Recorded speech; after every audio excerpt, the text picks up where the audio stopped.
السلام علیکم۔ الحمد للہ نحمده ونستعینه ونستغفره ونؤمن به ونتوکل علیہ ونعوذ باللہ من شرور انفسنا ومن سیئات اعمالنا واشهد ان لا الہ الا اللہ وحدہ لا شریک له واشهد ان محمدا عبده ورسولہ اما بعد فقد قال اللہ سبحانہ وتعالی فی کلامہ المجید اعوذ باللہ من الشیطان الرجیم بسم اللہ الرحمن الرحیم قل ان تخفوا ما فی صدورکم او تبدوه یعلمه اللہ ویعلم ما فی السماوات وما فی الارض واللہ علی کل شیء قدیر وقال النبی صلی اللہ علیہ وسلم انما الاعمال بالنیات آمنت باللہ صدق اللہ العلی العظیم وصدق رسولہ النبی الکریم۔ نیت جو ہے نا وہ بہت اہمیت کا باعث ہوتی ہے۔ کسی چیز کو کرنے کی نیت کہ میں فلانا کام کر رہا ہوں، میرے دل میں خواہش کیا ہے، نیت کیا ہے۔ قرآن کی آیت، اس کا ترجمہ سورہ آل عمران آیت نمبر 29، کہہ دیجئے اے نبی صلی اللہ علیہ وسلم کہ اگر تم چھپاؤ جو کچھ تمہارے سینوں میں ہے یا اسے ظاہر کر دو، اللہ اسے جانتا ہے، اور وہ جانتا ہے جو کچھ یہ آسمانوں میں ہے اور جو کچھ زمین میں ہے، اور اللہ تعالیٰ ہر چیز پر قادر ہے۔ یہ جو دل کی کیفیت ہوتی ہے نا، یہ اللہ سبحانہ و تعالیٰ کو پتہ ہے۔ یہ دل کی کیفیت اللہ سبحانہ و تعالیٰ کو پتہ ہے۔ نیکی کرنے پہ ہم لوگ بہت محنت کرتے ہیں نا کہ نیکی کرو نیکی کرو نیکی کرو، کر بھی لیتے ہیں نیکی، اور اللہ تعالیٰ قوت دیتے ہیں، نیکی ہو بھی جاتی ہے، لیکن اگر دل پہ محنت نہ کی بھی ہو نا تو اس کا جو نفع اٹھانا چاہیے وہ نفع نہیں اٹھا پاتے۔ یاد رکھیے گا، ظاہری تو پورا کر جاتے ہیں، جو باتیں نا وہ رہ جاتا ہے۔ اس کی کوشش، اس کی محنت پہ انشاءاللہ بات کریں گے۔ صحیح بخاری کی حدیث اس حکم کی کلیئرٹی کے لیے آپ صلی اللہ علیہ وسلم نے فرمایا تمام اعمال کا دار و مدار نیت پر ہے، اور ہر عمل کا نتیجہ ہر انسان کو اس کی نیت کے مطابق ہی ملے گا۔ نیت اتنی اہم ہے کہ اعمال کا دار و مدار نیت پہ، اور عمل کرنے کا نتیجہ نیت کے اعتبار سے ملے گا۔ اب جیسے ایک صاحب اگر روڈ بنا رہے ہیں، روڈ بناتے ہوئے ان کی نیت کیا ہے؟ خدا نخواستہ نیت یہ دیکھو میں نے کتنا زبردست کام کروایا، لوگ اب آرام سے گزریں گے بھی، میری تعریف کریں، میں کیا کام کروایا میں نے۔ تو روڈ تو بن گئی، کام بھی نیکی کا تھا، لیکن بس جو کچھ تھا یہی تھا میرے بھائی، جو عزت تھی نا وہ مل گئی، جو چاہتے تھے وہ مل گئی۔ لیکن یہی نیت کا رخ چینج ہو جاتا، مسلمانوں کو تکلیف ہو رہی ہے، اللہ کا حکم ہے راستے سے کانٹا بھی اٹھاؤ گے تو اللہ کے حکم کو پورا بجانے کے لیے روڈ بنا، روڈ بنے گی پھر نیت بھی قبول ہوگی، اور جو دنیا میں خواہش تھی نا وہ بھی ویسے ہی ملے گی، صرف ایک نیت صحیح کرنے کی وجہ سے، صرف ایک نیت صحیح کرنے کی وجہ سے۔ سمجھ رہے میری بات یا نہیں؟ سمجھ رہے نا میری بات؟ پکی بات ہے۔ وہ عزت نا قدرتی ملنی تھی جس کی پہلے انسان نے چاہ بنا لی، کاش کہ اس کی چاہ نہ بناتا، وہ ملنی تھی۔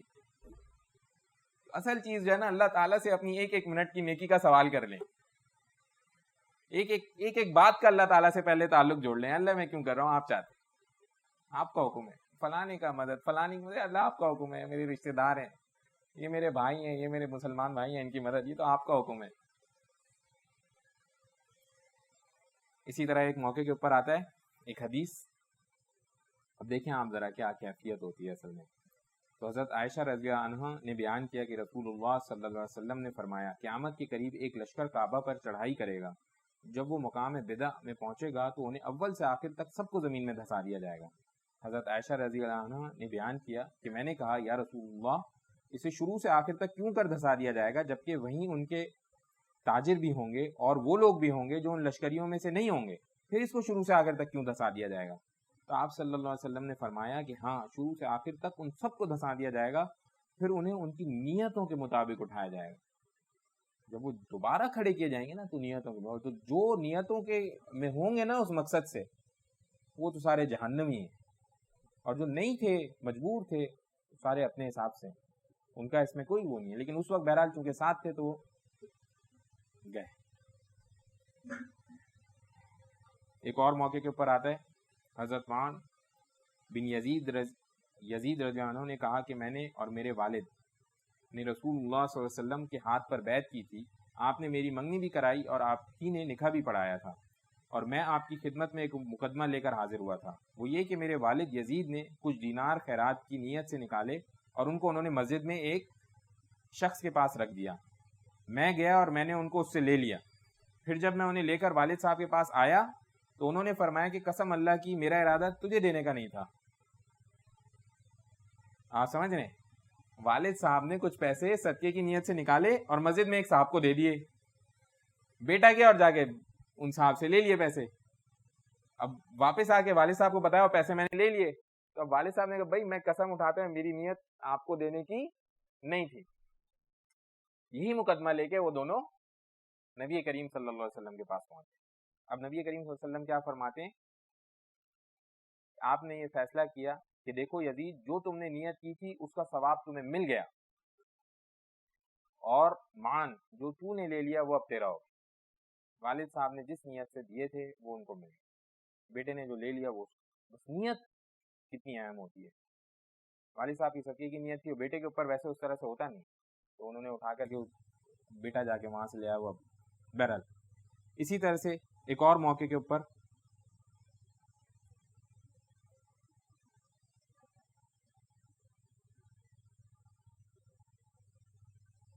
حضور صلی اللہ علیہ وسلم نے فرمایا بے شک تو جو کچھ خرچ کرے اور اس سے تیری نیت اللہ کی رضا حاصل کرنا ہو، تجھ کو اس کا ثواب ملے گا. یہاں تک کہ اس پر بھی جو ایک لقمہ اپنی بیوی کے منہ میں ڈالا ثواب کی نیت سے، اس تک کا نیت کا ثواب بھی ملے گا. بیوی کو جو ایک نوالا کھلایا گیا اپنے ہاتھ سے، اس تک کا بھی ثواب پائیں گے. نیت ہونی چاہیے کہ اللہ، نبی صلی اللہ علیہ وسلم بھی اپنے ازواج کو اس طرح سے کھلایا کرتے تھے، اگر یہ دماغ میں ہے تو پھر اسی طرح سے اس کا پورا ثواب بھی مل جائے گا. پھر ایک اور موقع کے اوپر ایک حدیث نبی کریم صلی اللہ علیہ وسلم تک حضرت ابو دردہ رضی اللہ عنہ سے روایت ہے کہ وہ نبی کریم صلی اللہ علیہ وسلم تک پہنچتے تو آپ نے فرمایا جو آدمی بستر پر لیٹتے وقت نیت رکھتا ہو کہ رات کو نماز تہجد کے لیے اٹھے گا، لیکن اسے گہری نیند آ گئی اور وہ صبح تک سویا رہا، تو اس کے لیے اس نماز کا ثواب لکھا جائے گا جس کی اس نے نیت کی، اور اس کی نیند اس کے رب عز و جل کی وجہ سے اس پر نوازش ہوگی. اب یہ بات سمجھ میں آئی نہیں. یہ بات یہ ہو رہی ہے کہ ایک بندہ رات کو نیت کر کے سویا میں تہجد میں اٹھوں گا، تہجد میں اٹھ نہیں سکا، نیند آ گئی، سوتا رہ گیا. نبی کریم صلی اللہ علیہ وسلم نے فرمایا کہ اس کو پھر بھی ثواب جو ملا وہ تہجد کا ہی ملا، اور جو نیند آئی وہ اللہ تعالیٰ کی طرف سے ایک رحمت تھی. لیکن ایک بات ادھر یاد رہے کہ واقعی دل سے وہ نیت ہو اور واقعی اس کی محنت ہو، اللہ تعالیٰ دلوں کے حال کو جانتے ہیں. اب یہ نہیں میں رات بھر تو میں کاموں میں لگا رہا 2-2:30 بجے بس بالکل تھک کے حالت بری تھی، پتا تھا مجھے اب اٹھنا میرے لیے تقریباً ناممکن ہے، اور لیٹ رہا ہوں اور کہہ رہا ہوں یا اللہ میں تہجد بھی پڑھوں گا انشاءاللہ.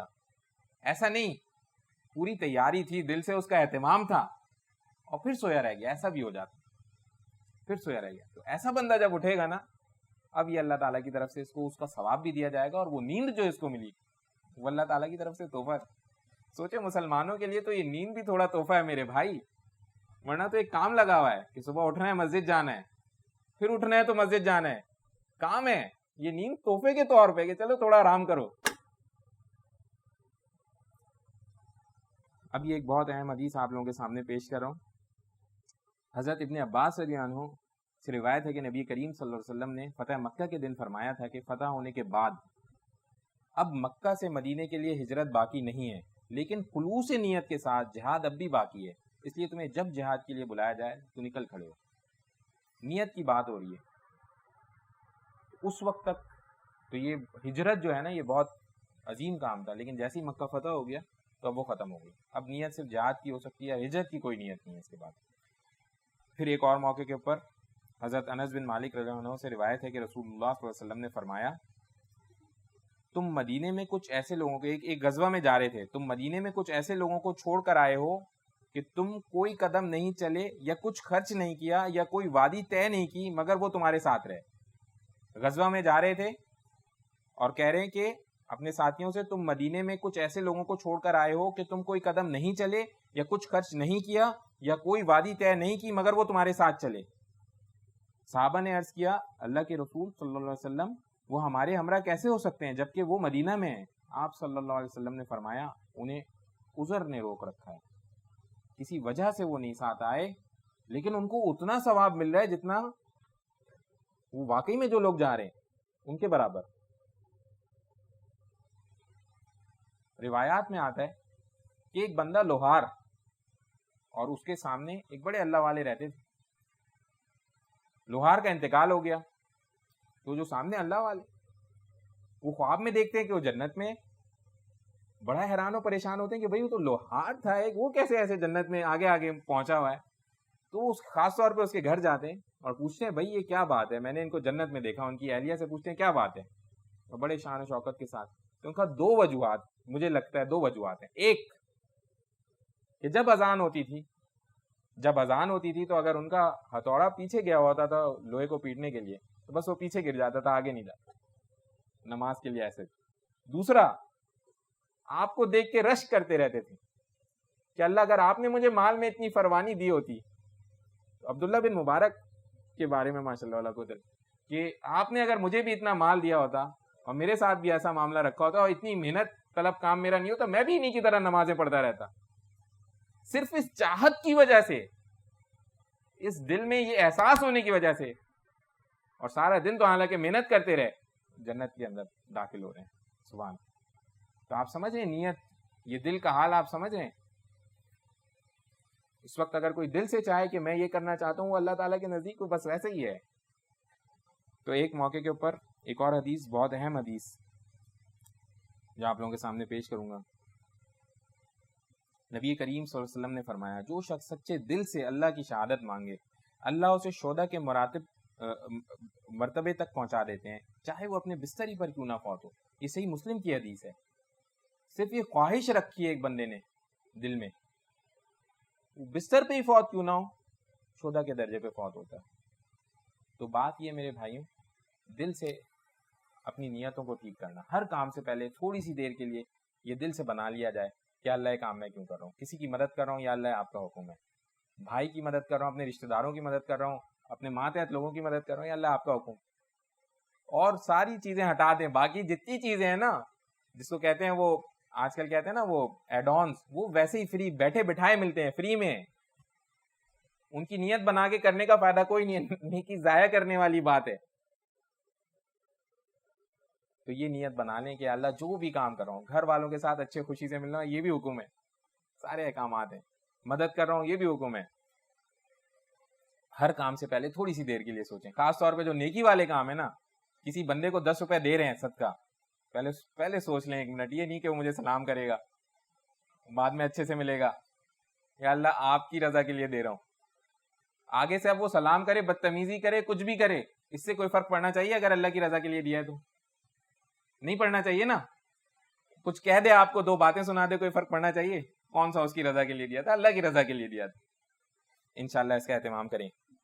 ایک ہی کام میں ایک سے زائد نیتوں کا بھی اہتمام کیا جا سکتا ہے، اور یہ سمجھ جائیں بونس ہوتا ہے۔ وضو کرا آپ نے، وضو کر کے مسجد میں آئے، سنت پڑھنے کے لیے 4 سنت تھی، اسی وقت نیت کر لی، کوئی حاجت تھی تو اس کی بھی نیت کر لی، اور نماز پڑھ کے وہ حاجت بھی اللہ سے مانگ لی، ساری نیتیں جمع ہو گئی ایک نماز میں، تو سارے ثواب مل گئے۔ خرچ کرنا ہے تو کسی رشتہ دار کے اوپر خرچ کر دیا، رشتہ دار کا بھی ثواب، صدقے کا بھی ثواب، صلہ رحمی کا بھی ثواب، نیت سے ہی کر لی، بس ساری چیزیں ایک موقع پہ اوپر جمع ہو گئی۔ تو یہ سیکھنے کی بات ہے، انشاءاللہ اس کی کوشش کریں گے نا کہ سیکھیں، تھوڑی سی دیر کے لیے تسلی کریں گے اور تسلی کر کے دل سے سوچیں گے اللہ کوئی بات نہیں، جتنی نیکیاں ہو گئی کوئی مسئلہ نہیں ہے، آگے سے عادت ڈال لیں اور اپنا تعلق اس معاملے میں اللہ تعالیٰ کے ساتھ جوڑنا شروع کر دیں۔ تو انشاءاللہ عزم کرتے ہیں نا، نیت کی پوری کوشش کریں گے، انشاءاللہ اہتمام کریں گے۔ بس ایک چھوٹی سی دعا کر لیں، یا ارحم الراحمین یا ارحم الراحمین یا ارحم الراحمین، اللہم صلی علی محمد وعلی آل محمد، اللہم اعنی علی ذکرک و شکرک و حسن عبادتک۔ یا اللہ اپنی سچی محبت عطا فرمائے، یا اللہ نبی صلی اللہ علیہ وسلم کی کامل اتباع عطا فرمائے. یا اللہ ہمارے تمام گناہوں کو معاف فرمائے. سمعنا وأطعنا غفرانک ربنا الیک المصیر برحمتک یا ارحم الراحمین.